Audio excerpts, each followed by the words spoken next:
Brought to you by Penguin.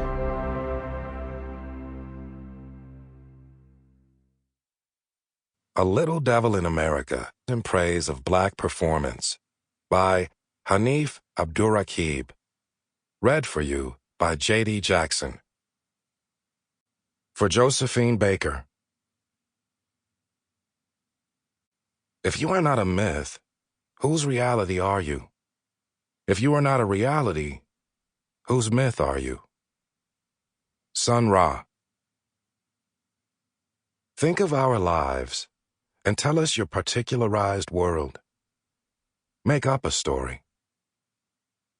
Toni Morrison. Movement 1. Performing miracles. On times I have forced myself to dance. Safe to say, none of the other Muslim kids on the east side of Columbus got MTV or BET in their cribs.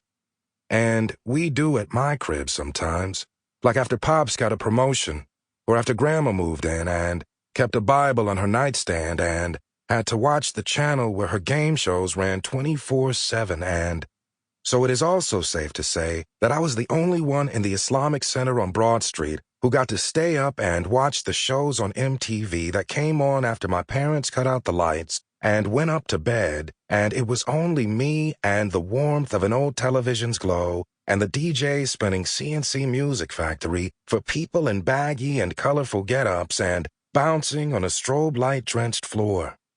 And so it is safe to say that I only danced along the slick surface of my basement floor with the moon out, and all the lights in the house out, and the television playing hits, and this wasn't exactly practicing dance moves as much as it was learning the different directions my limbs could flail in, and there is no church like the church of unchained arms being thrown in every direction in the silence of a sleeping home.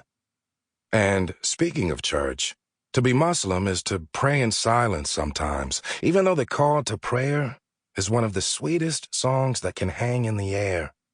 And there is no praise, and there is no stomping in the aisles, and there is no Holy Spirit to carry the blame for all manner of passing out or shouting or the body's pulsing convulsions, and I do not want a spirit to enter me, but I do want a girlfriend, or at least a kiss from a girl at the Islamic Center, where we go on Friday afternoons in the summers for Juma prayer and kick our shoes off on the carpet and slip into the hallway where the boys and girls would congregate briefly before being separated for prayer. And it is absolutely safe to say that with my socks on the marble tile of the Islamic Center on Broad Street, I felt overcome by something we will call holy, I suppose, for the sake of not upsetting the divine order.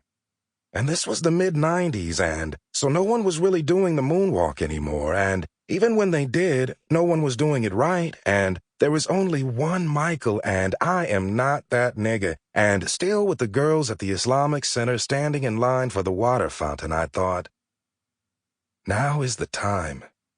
And I was decidedly not in the dark of my basement anymore, where I knew the floors, and I understood every corner of the architecture, and I slid back on the top of my toes, and no one even turned their eyes toward me, and so no one could tell me about the stairs I was sliding toward, and so no one saw my brief moment of rhythm before it unraveled, and just like that, I was in a pile of discarded shoes. And it is safest to say that there was no girlfriend for me that summer, or the summer after. And the cable at my house got cut off the year my mother died. On marathons and tunnels. When the thick fog of exhaustion set in on a room, it was desire that kept a dancer's body upright. When the desire wore off, it would be another dancer pulling their partner up by the arms. In the photos from the Depression-era dance marathons, women sometimes appear lifeless in the arms of their men. In some photos, men lean their resting bodies on women who have their backs arched, standing and trying to support the dead weight of the person affixed to them. Dance marathons began in the 1920s, largely in farm towns. Sample complete. Ready to continue?